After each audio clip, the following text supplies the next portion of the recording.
नमस्कार दोस्तों, मेरा नाम है डॉक्टर सुहास कीर्ति सिंगला और मैं एक मेडिकल ऑन्कोलॉजिस्ट हूँ। मेडिकल ऑन्कोलॉजी वो फील्ड है जिसमें कैंसर से रिलेटेड दवाइयों की सेवाओं में हम लोग रत रहते हैं और कैंसर के इलाज में उसको किस तरीके से दिया जाना है उसकी प्लानिंग करते हैं। क्या है प्रिवेंटिव ऑन्कोलॉजी, क्यों इतनी चर्चा में आई है अब ये? एक्चुअली प्रिवेंटिव ऑन्कोलॉजी और ज़्यादा कुछ नहीं बट मेडिकल ऑन्कोलॉजी की ही एक एक्सटेंशन है। प्रिवेंटिव ऑन्कोलॉजी के अंदर इसको दो हिस्सों में बांटा जा सकता है। एक कैंसर होने से पहले और एक कैंसर होने के बाद कैंसर को आने से से बचना, यानी कि कैंसर के दोबारा होने के खतरे को कम करना या कैंसर के होने के खतरे को ही कम कर देना। तो अब अगर हम बात करें कैंसर के होने के खतरे को कम करने के लिए, आपने बहुत सी वीडियोस देखी होंगी, क्या खाएं, क्या पिएं, किस तरह रहें। पर एक इम्पॉर्टेंट एस्पेक्ट जो इसका है वो है स्क्रीनिंग, जिसके बारे में इंडिया में अभी भी बहुत से लोग अनभिज्ञ हैं, अनजान हैं। होता क्या है कि हमें ऐसा लगता है कि स्क्रीनिंग उस बंदे की होनी चाहिए जिसके परिवार में किसी प्रकार का कोई कैंसर चल रहा है या जिसके किसी प्रियजन को कोई कैंसर रहा है। तो एक्चुअली ऐसा है नहीं। कैंसर कभी भी किसी में भी हो सकता है और पारिवारिक कैंसर जो है वो सिर्फ 15 से 20% तक की पॉपुलेशन में ही होते हैं। 80% पेशेंट्स के अंदर कैंसर इंसीडियस होते हैं, अपने आप से बनते हैं, उसके अंदर उनके कोई फैमिली हिस्ट्री पॉजिटिव होना कोई ज़रूरी नहीं है। तो इसलिए हर व्यक्ति को ये अपने कैंसर विशेषज्ञ या अपने फिजिशियन से एक बार समझना चाहिए कि कब उन्हें स्क्रीनिंग स्टार्ट करनी चाहिए। जैसे फीमेल्स को 40 की एज के बाद ब्रेस्ट कैंसर स्क्रीनिंग ज़रूर करवानी चाहिए। मेल्स को 50 की एज के बाद कोलोन कैंसर स्क्रीनिंग, फीमेल्स को भी अपनी कोलोन कैंसर स्क्रीनिंग 50 की एज के बाद ज़रूर करवानी चाहिए। सर्वाइकल कैंसर की स्क्रीनिंग अर्ली एजेस में स्टार्ट हो जानी चाहिए। कितनी बार रिपीट होनी है ये आपको आपके गायनेकोलॉजिस्ट बड़े आराम से और समझा भी सकते हैं। प्रोस्टेट कैंसर स्क्रीनिंग होनी चाहिए 60 साल की उम्र के बाद। तो इस प्रकार से अगर हम बात करें, बहुत से ऐसे कैंसर हैं जिनकी स्क्रीनिंग की जा सकती है और जिन्हें अर्ली स्टेज पे पकड़कर उन्हें वहीं की वहीं खत्म किया जा सकता है। ये तो है एक हिस्सा कैंसर के प्रिवेंटिव ऑन्कोलॉजी का।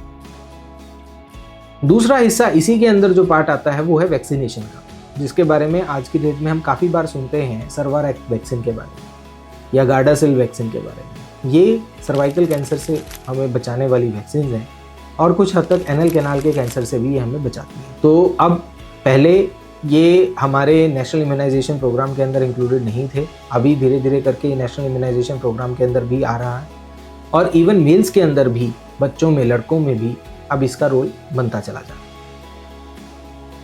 है। ऐसे ही हेपेटाइटिस बी की जो वैक्सीनेशन है उसका रोल है, क्योंकि उससे हम हेपेटोसेलुलर कार्सिनोमा नाम के एक कैंसर से बच सकते हैं। तो धीरे धीरे करके हर चीज़ की वैक्सीन और उनसे बचाव होने वाले बहुत से कैंसर्स का नंबर इंक्रीज होने वाला है एंड ये हमारे लिए एक बहुत ही अच्छी खबर है। पर इसको सही तरीके से लेना और इनके लिए प्रॉपर कंप्लाई करना हमारे लिए बहुत ज़रूरी है। अब अगली बात आती है कि अगर मान लीजिए किसी को कैंसर हो जाता है तो उसके बाद कैंसर से कैसे बचे, क्योंकि जिस व्यक्ति को एक बार कैंसर हुआ उसमें कैंसर के दोबारा आने के चांसेस हाई रहते हैं as compare to general population for first 5 to 10 years, यानी कि पहले 5 से 10 साल में कैंसर दोबारा से हो सकता है। और तब रोल आता है प्रिवेंटिव ऑन्कोलॉजी का।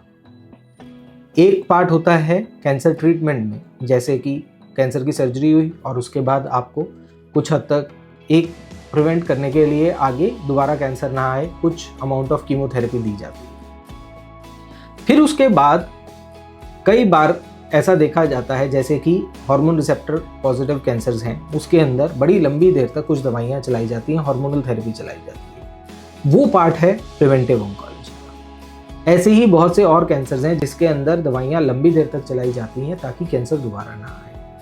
ये होती है प्रिवेंटिव ऑन्कोलॉजी, जो कैंसर होने के बाद की प्रिवेंटिव ऑन्कोलॉजी। इसको आप एडजुवेंट कीमोथेरेपी भी बोल सकते हैं, इसको आप प्रिवेंटिव ऑन्कोलॉजी भी बोल सकते हैं। तो ये इसका एक बहुत ही सिग्निफिकेंट रोल है, क्योंकि हम सबको एक बात के बारे में पता है कि कैंसर के साथ सबसे बड़ी समस्या ये है कि ये दोबारा हो जाता है।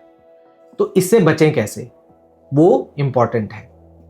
और उसके लिए जो आने वाले टाइम में सिग्निफिकेंट चीज़ें हैं वो है मेंटेनेंस थेरेपी, कि कैंसर से बचें कैसे। एक बार हो गया तो उसके बाद उसको दोबारा ना आए, उसके लिए क्या हम काम करें, क्या हम स्टेप्स लें ताकि हम कैंसर से बचें। तो अपने जब भी अगर मान लीजिए आपके परिवार में कोई कैंसर है भी या नहीं भी है, तो स्क्रीनिंग को ध्यान से समझें और अपनी स्क्रीनिंग को ध्यान से करवाएं। और अगर मान लीजिए कोई वैक्सीनेशन आपकी छूट रही है तो उस वैक्सीनेशन को भी ध्यान से समझें और वैक्सीनेशन ज़रूर करवाएं। अगर भगवान ना करे किसी को कैंसर हो चुका है तो उसमें उस कैंसर को दोबारा से ना आने के लिए जो स्टेप्स लिए जा सकते हैं उनके ऊपर भी पूरा ध्यान। धन्यवाद।